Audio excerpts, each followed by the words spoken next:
سلام علی آل یاسین.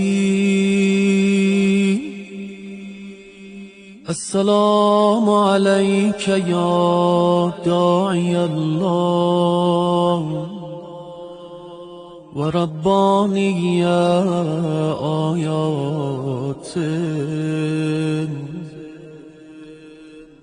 السلام علیک یا باب الله و دیان الدین. السلام علیک یا خلیفة الله و ناصر حق. السلام علیک یا حجة الله و دلیل ارادته. السلام علیک یا تالی کتاب الله و ترجمانه. السلام علیک فی آناء لیلک و اطراف نهارک. السلام علیک یا بقیة الله فی ارضه. السلام علیک یا میثاق الله الذي أخذه وبكده. السلام عليك يا وعد الله الذي ضمنه. السلام عليك أيها العلم المنسوب والعلم المسبوب والغوث والرحمة الواسعة وعدا غير مكذوب. السلام عليك حين تقوم. السلام عليك حين تقعد. السلام عليك حين تقرأ وتبين. السلام عليك حين تصلي وتقنت. السلام عليك حين تركع وتسجد. السلام عليك حين تهلل وتكبر. السلام عليك حين تحمد وتستغفر.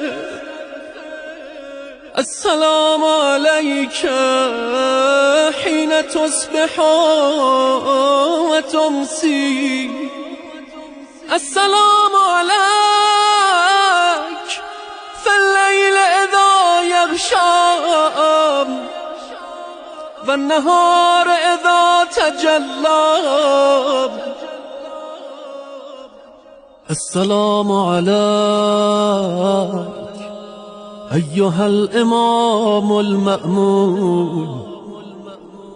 السلام عليك أيها المقدم المأمول.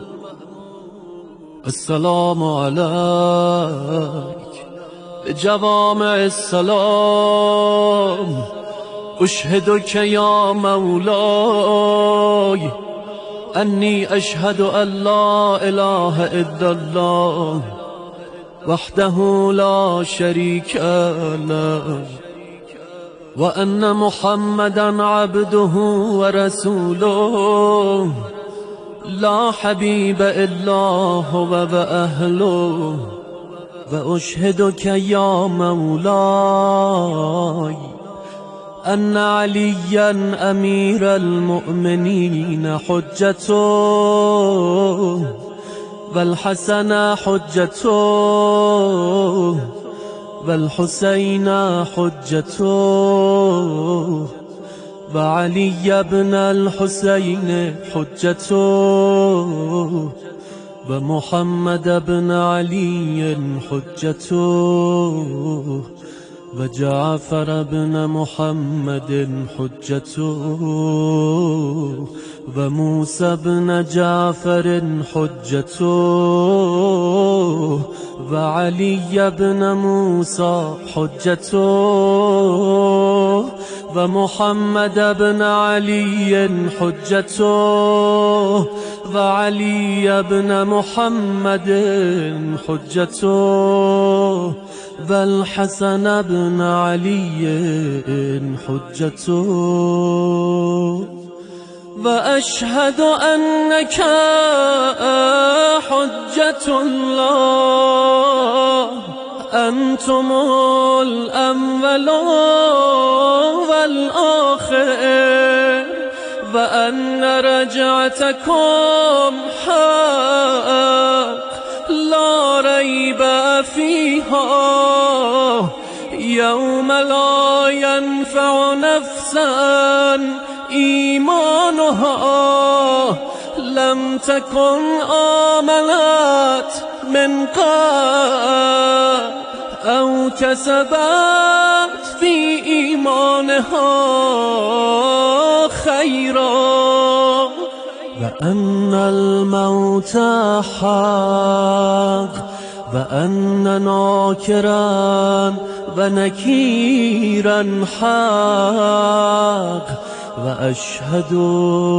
أن النشر حق والبعث حق وأن الصراط حق والمرصاد حق والميزان حق والحشر حق والحساب حق والجنة والنار حق والوعد والوعيد بهما حق يا مولاي شقي من خالفكم وسعد من أطاعكم فاشهد على ما أشهدتك عليه وأنا ولي لك بريء من عدوك فالحق ما رضيتموه والباطل ما أسخطتموه والمعروف ما أمرتم به والمنكر ما نهيتم عنه فنفسي مؤمنة بالله وحده لا شريك له وبرسوله وبأمير المؤمنين وبكم يا مولاي أولكم وآخركم ونصرتي معدة لكم ومودتي خالصة لكم آمين آمين.